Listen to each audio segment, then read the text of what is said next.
안녕하세요. 반갑습니다. 반려견을 키우지 않는 사람과 키우는 사람 모두의 에티켓을 다루는 이웃집 철수와 함께하기 시간입니다. 저는 담당 강사 임하나라고 합니다. 자, 여러분께서는 혹시 이런 표현을 어디선가 접해보신 적이 있으실까요? 반려동물 인구 1,500만 시대. 그 말은 참 요즘 주위를 둘러보기만 해도 개를 키우는 사람들이 많이 늘어났음을 실감을 할 수 있습니다. 아무래도 개를 키우는 사람들이 많아지다 보면 개를 키우는 사람들과 그리고 키우지 않는 사람들과의 분명히 갈등이 있을 거거든요. 우리 먼저 뭘 조심하면 좋을까? 이런 고민에서 제가 강의를 기획을 하게 됐습니다. 일단은요, 제 소개를 먼저 하면 PPT 화면을 한번 봐주실까요? 저는 어디에 가서 저를 엔잡러라고 소개를 하고 있어요. 요즘 채용시장에서 엔잡러라는 말이 되게 유행이더라고요. 근데 트렌드라고 하죠. 근데 저는 엔잡러의 대표 케이스다라고 스스로를 소개를 하고 있는데요. 일단 저는 콘텐츠를 만들고 있습니다. 콘텐츠를 만들고 있는데 주로 반려동물을 키우는 사람들에게 도움이 되는, 그리고 반려동물을 키우려는 사람들에게 정보를 주는 콘텐츠를 만들고 있습니다. 근데 이게 정보를 누군가한테 제공을 하려다 보면요, 어느 정도 약간의 전문성이 필요해요. 그래야지 그분들도 뭔가 믿음을 갖고 제가 드리는 정보를 활용을 할 수 있지 않겠어요? 그러다 보니까 이제는 저도 이렇게 좀 더 무엇을 준비하면 좋을까 고민을 하다가 반려견 행동 전문가 자격을 취득을 하게 됩니다. 그러면서 이제 또 그걸 계기로 해서 이제 반려견과 함께 생활하면서 불편함을 경험하시는 분들, 그리고 좀 고민이 있으신 분들을 많이 만나게 되고, 그분들의 이야기를 들어드리면서 그러면 어떻게 반려견과 함께 그래도 행복하게, 지금 이 순간보다 더 행복하게 살 수 있을까를 함께 고민하는 일을 지금까지 제가 해오고 있는데요. 이번에 그래서 이게 영상을 보시면 제가 크리에이터로 활동할 때 모습도 좀 나와 있고요. 여기 가운데 사진, 이게 두 달 전인데 굉장히 풋풋해 보입니다. 풋풋해 보이죠? 여기에서 제가 강좌를 또 진행했던 사진이고요. 여러 가지 제 소개가 될 만한, 우리 같이 함께 해주실 선생님들이 보시면서 이런 일을 하는구나 라고 받아들여질 수 있는 그런 사진들로 제가 모아봤습니다. 자, 그래서 이번 시간에는요, 저희가 2회차에 걸쳐서 제가 강의를 준비했는데요. 일단 크게 1회차에서는 이렇게 나눠보려고 해요. 반려견을 키우는 사람에게 필요한 에티켓에 대해서 살펴볼 거예요. 그리고 반려견을 키우지 않는 사람에게 필요한 에티켓도 살펴보도록 하겠습니다. 원래 뭐든지 일방향적인 노력은요, 금방 지치기 마련이에요. 우리가 조금 더 두루두루 살기 좋은 사회를 만들고 서로 으쌰으쌰 하면서 분위기를 만들어 나가기 위해서는 서로의 노력이 중요한데요. 이 강의가 서로 노력하게끔 그래도 한번 해볼까? 그럴 수도 있지라고 서로를 이해하는 계기가 되었으면 좋겠습니다. 그래서 제가 단어를 선택할 때 조금 신경을 썼어요. 일부러 에티켓이라고 표현을 했습니다. 패티켓이라고 하지 않았어요. 요즘 많은 지자체에서 강아지와 관련해서, 반려동물과 관련해서 에티켓을 홍보를 할 때 패티켓이라는 표현을 쓰는데, 그게 반려동물을 키우는 사람 입장에서는 굉장히 와닿아요. 와닿지만 반려동물을 키우지 않는 사람이라면 크게 신경이 쓰이지 않고 내 이야기가 아니기 때문에 공감이 가지 않는다는 인상을 받았거든요. 패티켓도 에티켓의 일종이기 때문에 에티켓으로 한번 접근을 해보자 라고 해서 제가 에티켓이라는 단어로 다가가게 됐습니다. 그래서 반려견을 키우는 사람, 키우지 않는 사람에게 필요한 에티켓을 살펴보고, 이제는 반려견을 키우고 안 키우고 할 것 없이 모두에게 필요한 에티켓에 대해서도 살펴보는 시간을 1회차에서 마련했으니까요. 이 강의를 꼭 굳이 화면을 보고 저를 쳐다보지 않으셔도 라디오처럼 들으시면서 집안일을 하실 때 아니면 뭔가 업무를 보실 때 그냥 귀에 꼽고 들으셔도 좋을 것 같습니다. 40분 동안 우리 선생님들의 귀 친구가 되어줄 테니까요. 뭔가 이렇게 센스를 기르는 시간, 상식을 한번 확인해보는 시간이 됐으면 좋겠다는 시간으로 마련했습니다. 자, 그러면 저희 시작을 해볼게요. 자, 이거는 PPT를 조금 봐야 될 것 같아요. 일단 반려견을 키우는 사람들에게 필요한 에티켓에 대해서 살펴보도록 하겠습니다.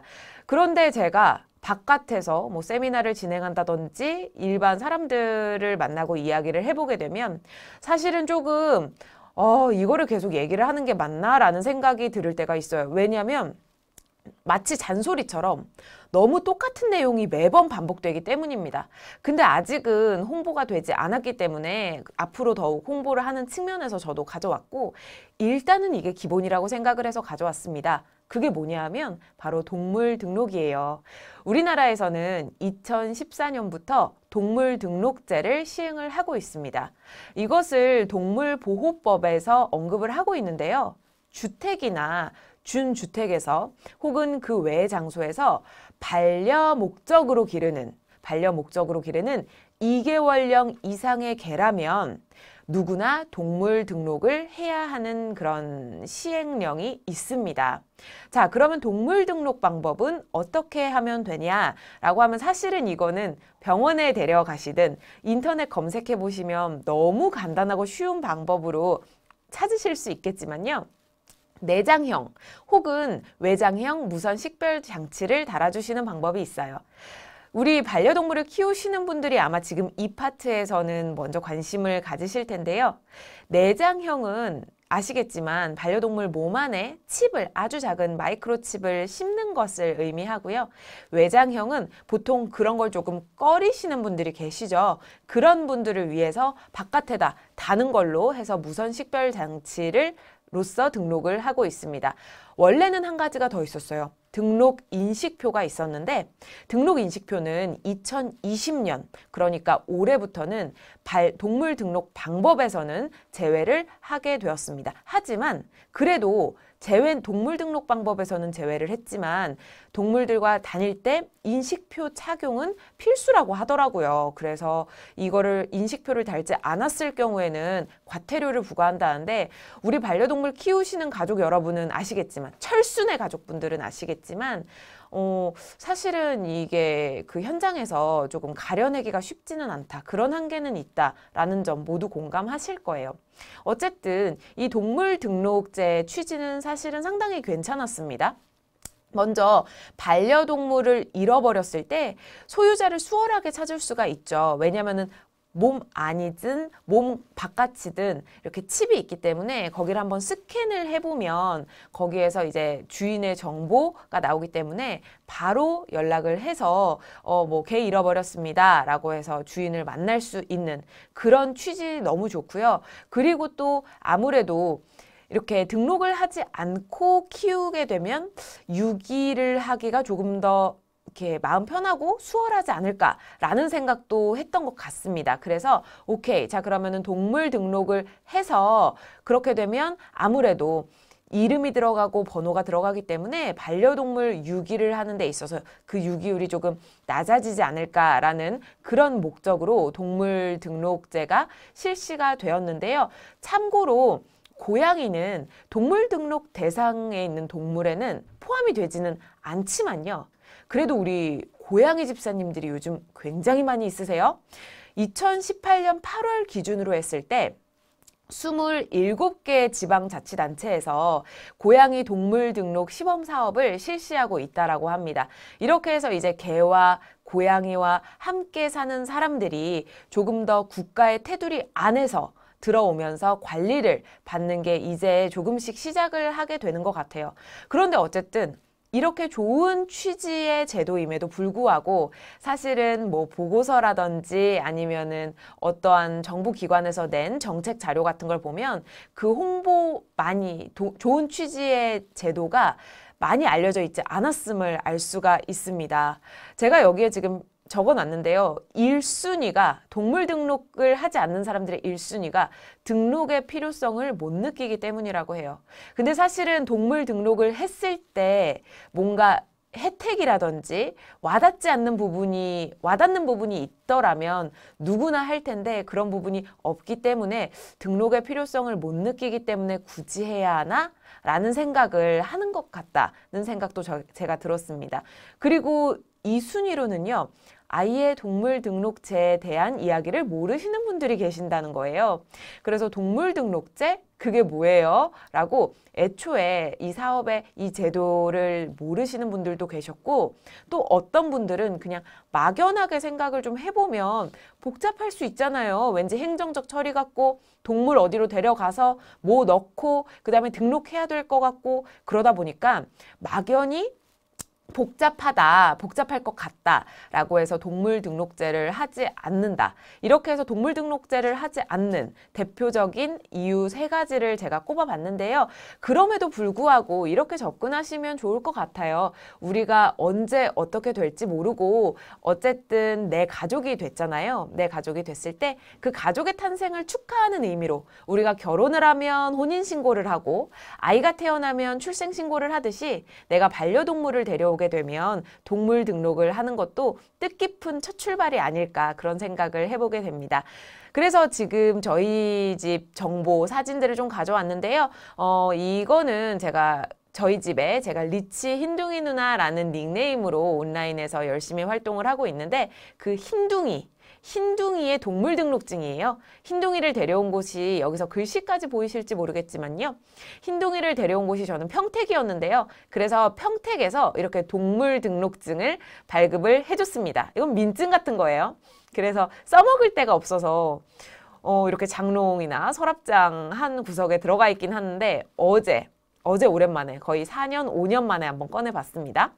이렇게 동물 등록증이 돼 있고요. 또 하나는 이 뒤통수는 저희 리치.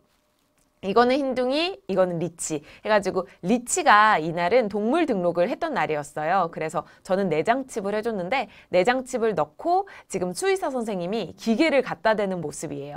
기계를 갖다 대면 여기 가운데 혹시 약간 파란색 글씨, 작은 글씨가 기계 안에 보이실지 모르겠는데 이 글씨에 이제 동물 등록 번호가 뜨게 되고 전산상으로 주인이 누군지 뭐 주인의 번호는 어떻게 돼 있는지를 살펴볼 수가 있게 됩니다. 그래서 저희는 리치랑 흰둥이 2마리 다 이렇게 동물 등록을 했습니다. 자, 동물 등록을 하는 게 첫 번째 우리 반려인으로서 해야 할 에티켓이다라고 한다면요. 2번째는 반드시 배설물을 수거하셔야 합니다. 자, 이러는 경우가 있어요. 그래도 제가 4년 전, 5년 전에 비하면 길거리에서 개똥이 많이 줄어들었습니다. 그 얘기라고 하면 그래도 많은 분이 배설물 수거에 열심히 힘쓰고 계신다는 거겠죠. 그렇지만 간혹 저 역시 뭐 흰둥이랑 산책을 가다가 뭐 공원이라든지 아니면 하천 구석에서 보통은 눈에 잘 띄지 않는 하천, 도로와 풀숲의 어느 경계선에서 개똥이 발견될 때가 많아요. 그렇게 개똥을 발견하게 되면 약간 어떡하지? 내가 대신 치워야 되나? 라고 생각해서 저는 치운 적도 몇 번이 있거든요. 슬쩍 던져도요. 그리고 몰래 밀어도요. 누군가는 다 보게 됩니다. 우리 낱말은 누가 듣죠? 새가 들어요. 반말은 쥐가 듣죠. 그 말은 결국 어디서 누군가가 듣기 마련이기 때문에 말 조심해야 된다라는 우리 속담이 있지 않겠어요? 그것처럼 슬쩍 던져도 누가 보고요. 또 몰래 밀어도 누가 봅니다. 그러니까 우리 친구들이 싼 흔적은 우리 주인분들이 직접 넉넉하게 배변 봉투로 갖고 다니면서 치워주시는 게 정말로 필요한 에티켓이 아닐까 하는 생각이 듭니다. 자, 다음 PPT로 한번 가보시겠어요? 다음 PPT는요. 일단 목줄 및 입마개 등 안전장치를 하자라는 것입니다. 입마개는 제한이 되어 있는데요. 목줄은 반드시 해야 합니다. 제가 동물보호법을 가져왔죠. 이 강의를 설명함에 있어서 제 개인적인 의견도 좋지만, 개를 키우는 사람으로서 개인적인 의견도 좋지만 어쨌든 정확한 사실에 입각을 해서 제가 설명을 해드려야 하기 때문에 조금 재미없을 수도 있는 동물보호법을 제가 많이 활용을 좀 했는데요. 동물보호법에는 이렇게 나와 있습니다. 소유자 등은 등록 대상 동물을 동반하고 외출할 때 농림축산식품부령으로 정하는 바에 따라서 목줄 등 안전조치를 해야 한다. 네, 이렇게 나와 있는데요. 사실은 많지는 않아요. 목줄을 이제는 대부분이 하고 계세요. 대부분이 하고 계시는데 문제가 생기는 포인트가 있습니다. 목줄을 했다가 여기는 괜찮겠지 하고 우리끼리 반려견을 키우는 사람들끼리 오프리쉬를 하시는 경우가 있어요. 근데 이게 사실은 사람을 지키는 안전장치이기도 하지만 개를 지키는 안전장치이기도 하거든요. 왜냐하면 우리 강아지들이 생각보다 겁이 굉장히 많습니다. 그래서 거리에서는 어떤 일이 일어날지가 몰라요. 그래서 갑작스럽게 아이들이 튀어나올 수도 있고, 요즘 또 코로나19 때문에 배달 음식 많이 시켜 드시잖아요. 그래서 갑작스럽게 뭐 자전거, 전동 자전거 아니면 전동 오토바이 등이 나타날 수가 있습니다. 그래서 사실은 오프리쉬는 정말 울타리가 있는 우리 개의 안전을 보장된 곳이 아니고서는 그 누구도 여기는 괜찮다라고 얘기해 줄 수가 없는데요. 목줄을 끌어주시고, 그러니까 목줄은 채우시되 오프리쉬를 하게 되면 이 또한 문제가 발생할 수 있는 여지가 있기 때문에 우리 견주분들께서는 조금 이 부분에 있어서 엄격하게 좀 생각을 해주시면 좋을 것 같아요. 그리고 목줄 및 또 입마개가 있습니다. 이 입마개는 또 뒤로 가서 한번 볼게요. 입마개 같은 경우는 흔히 나오는 얘기가 있죠. 맹견. 우리가 입마개를 얘기할 때 맹견이 나옵니다. 맹견 역시도 동물보호법에서 이렇게 나와 있어요. 원령이 3개월 이상인 맹견을 동반하고 외출을 할 때에는 농림축산식품부령으로 정하는 바에 따라서 목줄뿐만 아니라 다른 개들은 목줄도 해야 해요. 그런데 맹견은 목줄 및 입마개를 해야 한다라고 나와 있습니다. 안전장치를 하거나 맹견의 탈출을 방지할 수 있는 적절한 이동장치를 하여야 한다라고 동물보호법에서 설명을 하고 있습니다. 자, 그러면 이제 궁금하시죠? 맹견도 법으로 정해놓은 맹견들이 있습니다. 도사견과 그 잡종의 개 첫 번째고요. 아메리칸 피플테리어와 그 잡종의 개 두 번째. 세 번째는 아메리칸 스탠퍼드셔 테리어와 그 잡종의 개. 그 다음에 네 번째는 스탠퍼드셔 불테리어와 그 잡종의 개. 다섯 번째는 로트와일러와 그 잡종의 개라고 해서 동물보호법에서 이렇게 5종을 맹견으로 지정을 하고 있습니다.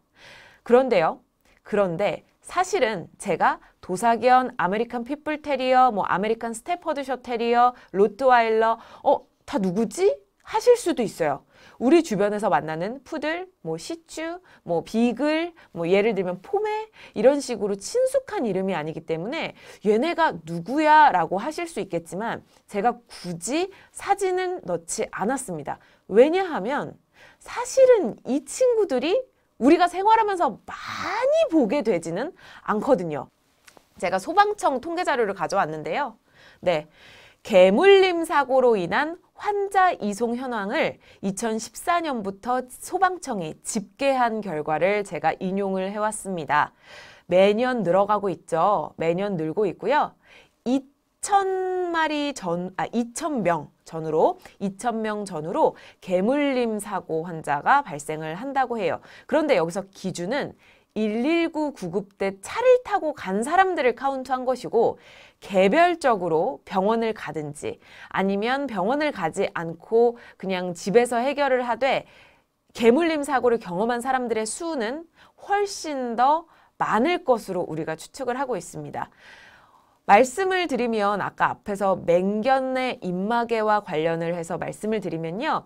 사실은 맹견은 반드시 입마개를 해야 하지만 개물림 사고는 언제 어디서든 발생을 할 수 있다. 그러니까 우리는 맹견이 입마개를 착용하는 것도 신경 써야 하지만 개물림 사고가 우리의 일이 되지 않도록 우리 개의 사건이 되지 않도록 그리고 그러니까 서로 조심을 하면 좋겠다라는 생각을 이 통계 자료를 보면서 들었어요. 실제로 제가 지난 5월에 떠들썩했던 개물림 사고가 하나 있었습니다. 경기도 광주에서 어떤 노인이 갑자기 달려든 개 2마리에 팔과 다리를 물렸어요. 그래서 2달 만에 치료를 받고 있다가 2달 만에 사망을 하게 되는 그런 안타까운 사건이 있었는데요. 맹견이 아니었습니다. 그러니까 법적으로 정해진 맹견이 아니었고요. 벨지안 쉽독이라는 개였는데요. 크기는 컸죠. 그렇기 때문에 그리고 또 최근에 우리 반려견을 키우시는 분들께서 많이 이렇게 분노하셨던 또 사건이 있어요. 로트와일러랑 스피츠, 그러니까 로트와일러가 집을 탈출해서 스피츠를 물어 죽였던 그런 사건이 있었는데요. 사실 그 사건도 입마개를 한다고 해서 그런 사건을 완벽하게 방지할 수는 없다는 거를 제가 뉴스를 보면서 느꼈어요. 하지만 최소한 입마개는 해야 하고 맹견을 키우시는 분들이라면 여기도 나와 있다시피 탈출을 방지할 수 있는 이동 장치뿐만 아니라 키우는 집에서 탈출을 방지할 수 있는 어떠한 이동 시설물을 갖추시는 게 필요하다라는 생각을 했고 제가 방금 소개해드렸던 5월에 어르신을 물었던 그 개물림 사고에서도 맹견이 아니어도 물수가 있어요. 또 이런 사건도 있었죠. 어느 어린아이가 공장지대를 지나가는데 강아지를 보고 개를 보고 이렇게 신기하니까 다가갔나 봐요. 근데 울타리 안에 있던 개가 그 아이가 그 개를 만져보려고 손을 넣었는데 그 손을 물었던 사건도 있습니다. 이러니까 개물림 사고는 우리가 예측하기가 쉽지가 않아요. 언제 어디서 어떤 상황으로 인해서 갑자기 발생을 할 수 있기 때문에 우리 개를 키우시는 분들께서는 반드시 내 강아지가 그럴 수도 있고 내 강아지한테 그런 일이 생길 수도 있고 그렇기 때문에 조심을 하시는 게 필요하다는 이야기를 제가 여러 번 강조를 하고 싶었습니다. 자, 맹견이 아니더라도요. 가끔씩은 이 입마개 교육을 해주시는 필요성이 있다는 걸 저는 조금 느끼곤 해요. 저희 집 스피츠한테 저는 꾸준히 입마개 교육을 시키거든요.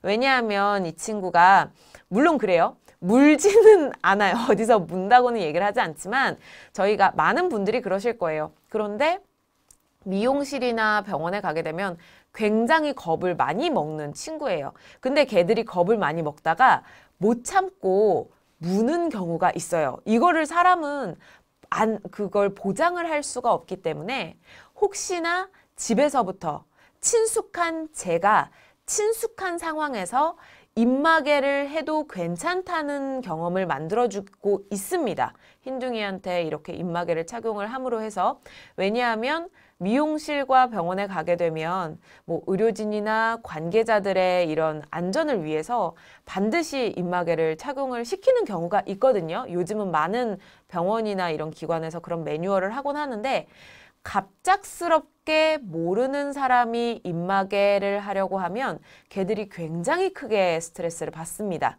그렇기 때문에 우리 개를 위해서라도 내 개가 만약에 어떤 병원에 가든지 미용실에 가서 입마개를 해야 하는 상황이 올 수도 있기 때문에 그때를 대비해서 놀이하듯이 입마개를 씌워주고 추루 같은 간식 주고 입마개 씌워주고 엄청 맛있는 닭가슴살 주고 이런 식으로 해서 꾸준하게 교육을 하고 있습니다. 그리고 만약에 우리 개가 이렇게 큰 개는 아니지만 그리고 맹견은 당연히 아니지만 사람이나 개를 물려고 하거나 실제로 물었던 경험이 있으신 보호자께서는 그래도 맹견은 아니라고 할지라도 입마개를 가까이 해주시는 입마개를 친숙하게 해주시고 어떤 개도 입마개를 친숙하게 해주신다고 해서 입마개 쓰는 거를 좋아하지는 않아요. 그런데 입마개를 했을 때 거부감을 낮춰줄 수는 있습니다. 교육을 통해서. 그렇기 때문에 조금 경각심을 갖고 입마개 교육도 부지런히 해주시고 내가 산책을 나갈 때 외부 활동을 나갈 때 조금 더 각별하게 신경을 쓰신다면 개물림 사고의 수치가 지금은 조금씩 증가를 하고 있지만 올해를 계기로 조금씩 줄어들지 않을까 하는 기대를 가져보게도 됩니다. 자, 그러면 이제 우리 일단은 반려견을 키우는, 그러니까 개를 키우는 우리가 먼저 실천을 해볼 수 있는 에티켓에 대한 이야기를 전해드렸다면요. 이번에는 이 얘기를 좀 드리고 싶었어요. 반려견을 키우지 않으시는 분들을 위한 에티켓을 준비해봤습니다. 자, 이 경우는요, 사실 저는 이 강의를 제작을 하면서 과연 개를 키우지 않는 분들 중에 몇 분이나 이 강의를 들을까 하는 생각을 하기는 했었어요. 그래도 이렇게 반려견을 키우지 않는 분들을 위한 에티켓을 정리해드리는 시간, 제가 아니라 누군가는 꼭 해야 한다면 제가 하겠습니다. 그래서 이렇게 마련을 했는데요. 반려견을 키우지 않으신다면 조심해 주셔야 될 4가지를 제가 대표적으로 정리를 해봤습니다. 갑자기 움직이거나 소리를 지르거나 정면에서 빤히 쳐다보거나 먹을거리를 주지 않습니다. 자, 도대체 왜 안 되는 걸까? 제가 뒤쪽에서 얘기를 해드릴 텐데요. 우리 반려견을, 개를 키우시는 분들은 이해하시죠? 갑자기 우리 아이 중에 산책 나갔을 때 갑자기 움직이는 사람, 갑자기 소리 지르는 사람들 보면 엄청 흥분해서 앞서 나가고 짖고 뛰어나가고 끌고 나가는 친구들 있을 거고요. 그리고 견주분들 중에는 안 줬으면 싶은데 먹을거리를 그렇게 귀엽다고, 그거는 이해를 해요. 귀엽다고 먹을거리를 줘서 난감하게 만드는 상황을 경험해 보신 분도 계실 거예요. 자, 도대체 왜 이 4가지는 우리가 조심해야 되는 걸까, 하면 안 되는 걸까를 제가 뒤에서 정리를 해봤는데요. 갑자기 움직이거나 소리를 지르는 것은요, 개한테 자극이 되기에 충분합니다. 그러니까 개를 약간 약 올린다라고 생각을 하면 될까요? 그럴 의도는 아니었지만 자극이 되기에 충분하고요. 갑작스러운 움직임이나 소리는 개에게 자극이 되기에 충분하고, 예민하고 겁이 많고 소심한 경우라면 자극을 받았을 때 그 자극을 표현하는, 나 스트레스 받았어를 표현하는 게 조금 더 공격적이어질 수가 있고 예측 불가능한 상황이 나올 수가 있어요. 그래서 제가 이와 관련해서 참 요즘에는 우리 시민의식이 많이 높아졌다라는 생각을 하는데요. 이건 주로 어린이들한테서 많이 발견이 돼요. 7, 8살이나 아니면 초등학교 저학년, 고학년 정도쯤 어린이들을 길거리에서 만나다 보면요. 정말 기특하게도 만지고 싶을 때 만져봐도 돼요? 라고 먼저 물어보는 친구들이 굉장히 많아졌어요. 이게 학교나 유치원, 교육기관 등에서 아마 교육을 하기 때문이 아닐까라는 생각이 드는데요. 만져도 되나요? 물어보는 경우가 많아졌고요. 또 한 가지, 어머니와 함께, 이거는 실제로 제가 겪었던 일인데요. 어떤 아이가 유치원 끝나고 집에 가는 길인가 봐요. 제가 저희 집 흰둥이를 끌고 산책을 가는데 어떤 아이와 어머니가 함께 걸어오시더라고요. 근데 그 아이가 저기 앞에서 봤을 때는 되게 기분이 좋았어요. 막 깡총깡총 뛰다가 저희랑 가까워질 때쯤 되니까 어머니가 우리 개 있으니까 천천히 지나가자 라고 말씀을 하시는 거예요. 그래가지고 제가 엄청 우와, 막 너무 멋진데? 이런 게 바로 더불어 사는 사회 아니겠어요? 서로 배려하고 저도 오히려 더 신경을 쓰게 되고, 신경 쓸 수밖에 없죠. 제가 배려받기 때문에. 그래서 제가 이런 상황들을 보면서 보통은 제 경험상 이게 유치원, 그러니까 유아기 때, 그리고 이제 청소년 전쯤 어린이들 사이에서 많이 발견이 되곤 하는데, 이게 이제 전 연령으로 이런 문화가 확대됐으면 좋겠다는 생각이 들었어요. 그래서 갑자기 움직이거나 갑자기 소리 지르거나 만약에 내 주변에 개가 있다라면 조금 조심해 주시면 좋겠습니다. 왜냐하면 개에게 자극이 되게 충분하거든요. 아니면 개가 귀여워서 개를 일부러 장난을 거시려고 정면에서 빤히 쳐다보시는 분들이 또 계세요.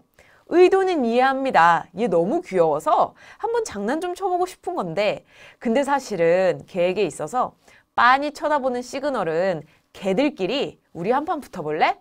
야, 지금 나 지금 너한테 도전하는 거야? 라는 그런 메시지를 주거든요.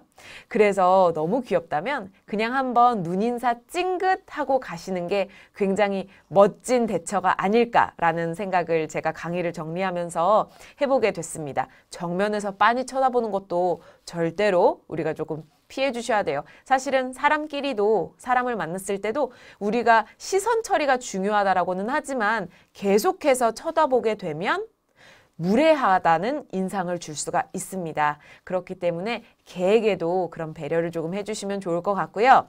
그 다음에 먹을거리를 주지 않습니다. 이것도 사실은 참 이해는 돼요. 강아지가 너무 귀엽고 저희 아파트 단지에 경비 선생님도 저희 개한테 자주 주시고는 하는데 이게 마음이 아니까 선생님 좀 안 주시면 좋을 것 같아요 라고 얘기하기도 조금 어려운 건데요. 근데 사실은 이게 감사하지만 마음만 감사히 받고 싶은 게 주시는 그 음식이 개에게 알러지가 있을 수가 있어요. 그래서 피부병이라든지 어떤 건강상의 원인이 될 수도 있고요.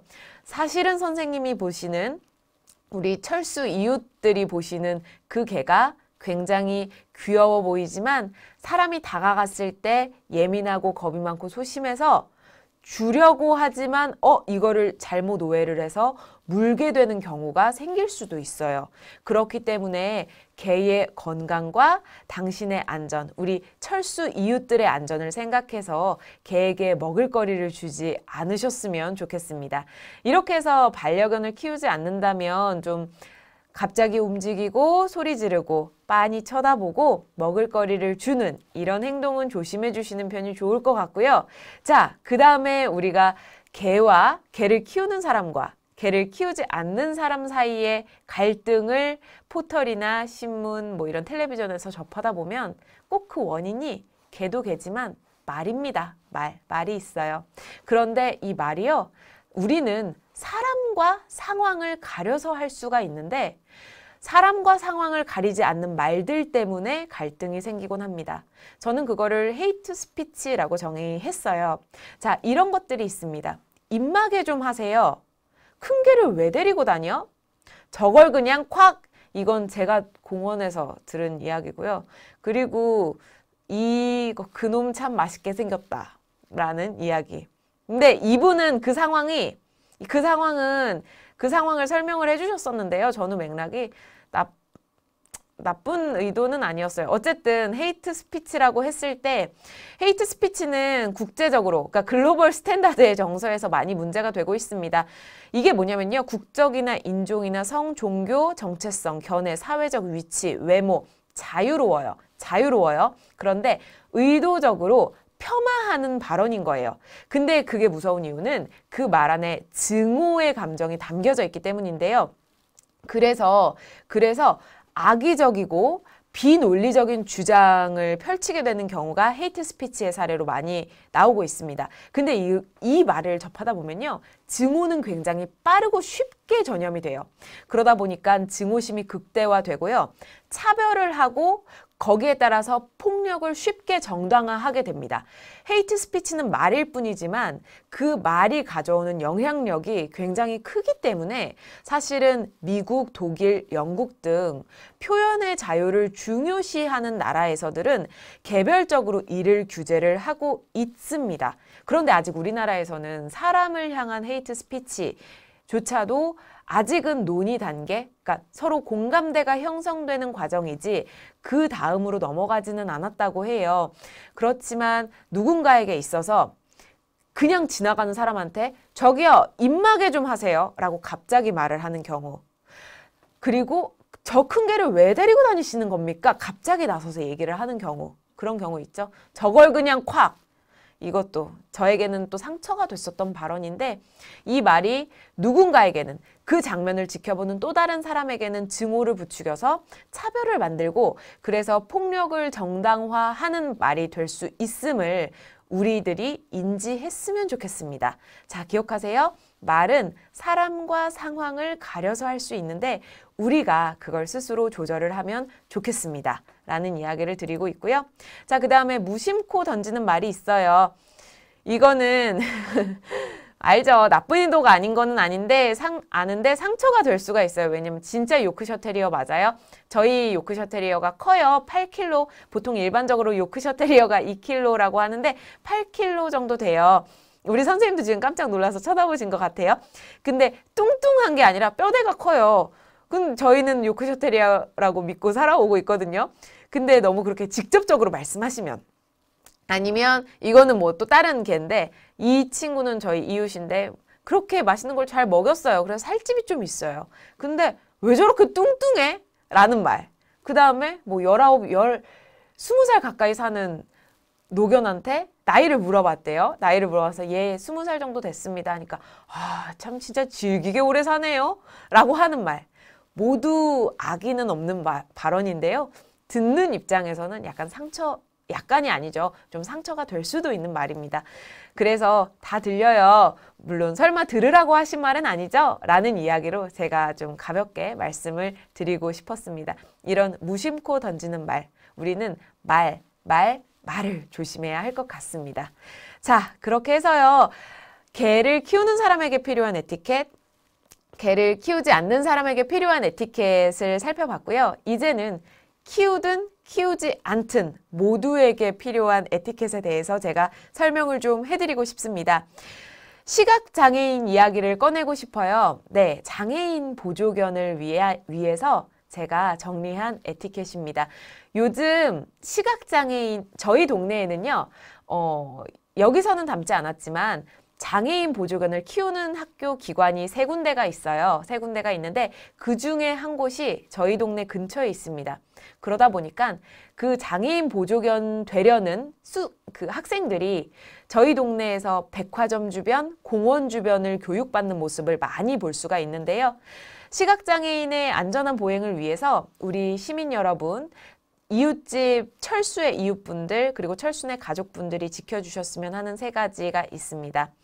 보행 중인 안내견을 쓰다듬는 접촉은 피해주세요. 그리고 마찬가지로 안내견에게는 먹을 것을 주지 말아주세요. 그리고 쫑, 메리, 이런 거 있잖아요.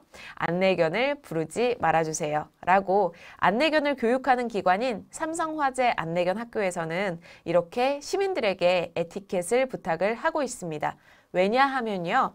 이 친구들은 사실은 개한테도 하면은 어찌 보면은 실례일 수도 있는 행동인데, 이 개들은 시각장애인의 이동을 도와주는 장애인 보조견들이에요. 그렇기 때문에 시각장애인들의 안전한 보행과 직접적으로 연결이 되는데, 쓰다듬거나 먹을 것을 주거나 아니면 부르는 행위는 우리 시각장애인 보조견들의 집중력을 굉장히 떨어뜨리게 됩니다. 그래서 자칫하다가는 안전한 보행에 문제가 생길 수도 있기 때문에 우리 이웃분들 그리고 철순의 가족분들께서는 이런 것들 안전한 보행을 위해서 하지 않아 주시면 좋을 것 같고요. 그리고 버스 정류장이나 신호등에서 안내견을 동반한 시각장애인을 만난다면, 사실 우리 주변에서 몇 분이나 안내견을 동반한 시각장애인을 바깥에서 보시게 될지는 모르겠지만요. 이렇게 만약에라도 보게 된다면 정류장에 정차하는 버스 번호를 알려주셔도 좋다고 하네요. 알려주셔도 좋다고 하고요. 왜냐하면 개는 이동을 도와줄 수는 있지만 그걸 알려줄 수는 없으니까요. 그리고 신호등이 바뀌면 이제 바뀌었습니다 라고 알려주시는 것도 굉장히 큰 도움이 된다라고 합니다. 무엇보다 무단횡단을 하면 안 되겠죠. 왜냐하면 개는요, 정녹생맹이라고 적색과 녹색을 볼 수 없습니다. 근데 어떻게 빨간색, 초록색 신호등에 따라서 건널까요? 바로 차들의 움직임, 그리고 사람들의 움직임을 보고 판단을 하는 거예요. 그렇기 때문에 무단횡단을, 안내견을 동반한 시각장애인이 있는데 무단횡단을 한다라고 하면 자칫하다가 굉장히 큰, 안내견이 이제 이끌고 나가버리기라도 하면 정말 큰일이 벌어지기 때문에 절대 무단횡단을 하면 안 된다는 이야기를 꼭 드리고 싶습니다. 그리고 요즘 이런 걸 참 많이 하고 있어요.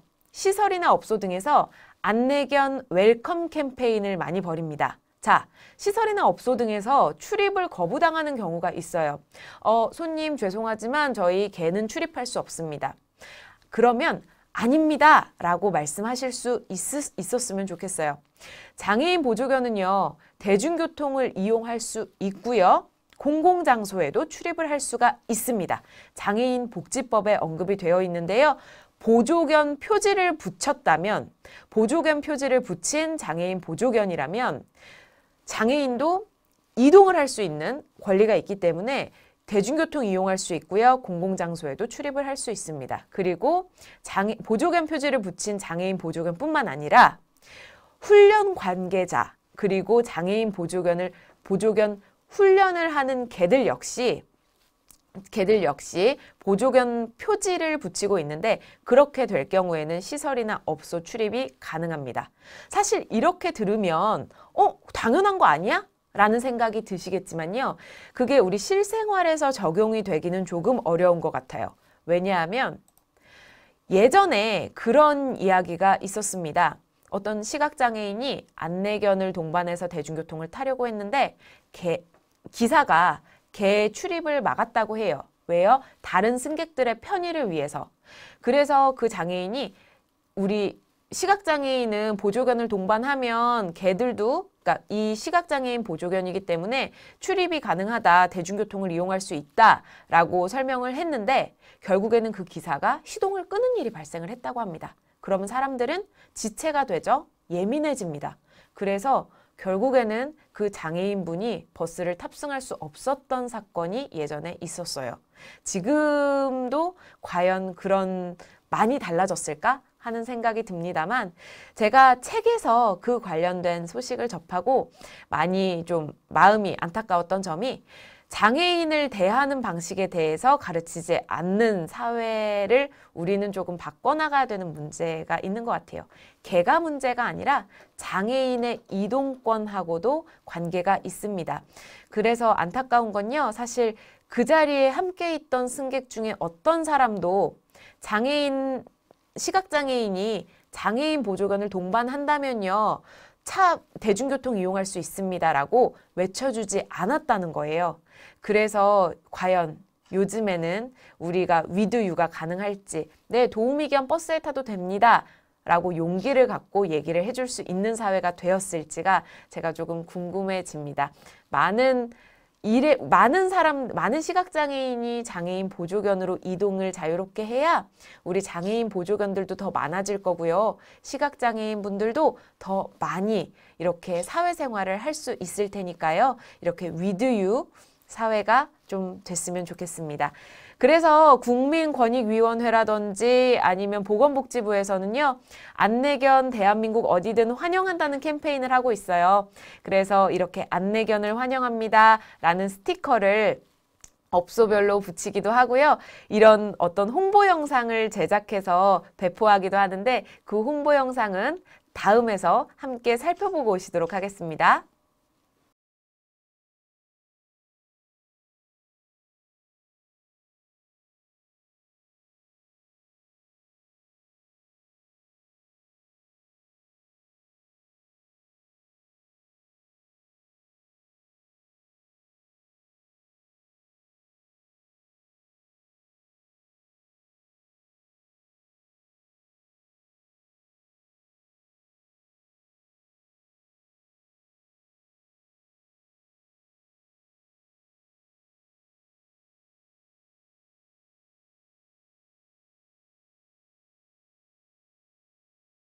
너그럽게 우리 장애인들과 장애인 보조견들을 환영해주는 사회가 됐으면 좋겠습니다.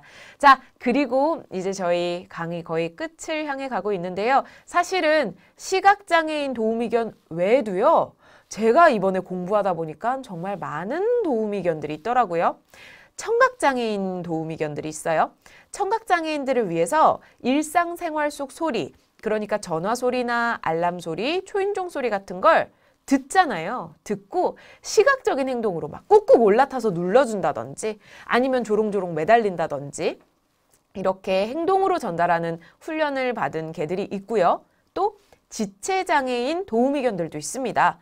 우리 몸이 불편한 지체장애인을 대신해서 물건을 전달하거나 문을 열고 닫거나 스위치를 조작해 주거나 이렇게 행동을 도와주도록 훈련받은 견들. 그 다음에 정신이나 신체 장애가 있는 사람들하고 어울리면서 치료를 돕는 견들. 이렇게 해서 총 4종류의 도우미견이 우리나라에 있습니다. 찾기 쉬운 생활 법령 정보라고요. 여기는 법령과 우리 행정규칙들을 알기 쉽게 모아둔 사이트예요. 사이트에서 이렇게 설명을 하고 있습니다. 제가 이거를 왜 굳이 가져왔냐면요. 아직 시각장애인 보조견들의 출입이랄까 이동이 가야 할 길이 멀기는 하지만 그래도 그나마 인식이 많이 돼서 사람들이 시각장애인 보조견들이 만약에 출입을 거부당할 경우에는 문제 제기를 하는 경우가 그래도 제법 많아졌습니다. 그런데요, 청각장애인 도우미견들은 사실 굉장히 우리가 이렇게 쉽게 주변에서 볼 수 있는 뭐 푸들이라든지 말티즈라든지 이런 작은 개들도 청각장애인 도우미견으로 활동을 하고 있는데 이 친구들은 외모로만 보면 뭔가 장애인 도우미견 같지 않다는 이유로 차별을 받고 제한을 당하는 경우가 많다고 해요. 근데 공통적으로 아까 영상 속에서도 보셨겠지만 장애인 표지가 있습니다. 그 장애인 표지를 이 친구들, 도우미견으로 활동하는 친구들은 모두 갖고 있고요. 그리고 노란색 조끼를 입고 있어요. 이렇게 노란색 조끼를 입고 장애인 표지 등록증을 갖고 있는 장애인들 아니면 장애인 도우미견들이라면 너그럽게 시설과 업소와 대중교통 이용을 우리가 포용을 해줘야 한다라는 이야기를 드리고 싶었습니다. 자, 그래서요, 저희가 이번 시간에는 반려견을 키우는 사람 사이에 필요한 에티켓을 알아봤고요. 또 반려견을 키우지 않는 사람을 위한, 그리고 우리 모두 우리가 두루두루 행복하게 어울리기 위해서 필요한 에티켓에 대해서 알아보는 시간을 가졌습니다. 다음 시간에는요, 반려견을 키우는 사람들이라면 꼭 알아야 하는, 그러니까 누군가를 배려하는 게 아니라 우리 개를 위해서 반려견을 키우는 사람이라면 꼭 알아야 하는 그런 에티켓에 대해서 알아보는 시간을 가질 거고요. 그러다 보면 자연스럽게 반려견을 키우다 보면 경험하는 여러 가지 문제가 나와 있겠죠. 많이 공감하는 분도 계실 텐데요. 그것도 살펴보도록 하겠습니다. 그리고 문제가 있으면 당연히 해결도 해야겠죠. 단기적 관점 그리고 장기적 관점에서 우리가 조금 개들을 위해서 해줄 수 있는 게 뭐가 있을까 살펴보는 시간을 가져보도록 하겠습니다. 자, 그럼 이웃집 철수와 함께하기 1회차 강의 이렇게 마무리 짓도록 하고요. 2회차에서 다시 뵙도록 하겠습니다. 1회차 강의 집중해 주셔서 감사합니다.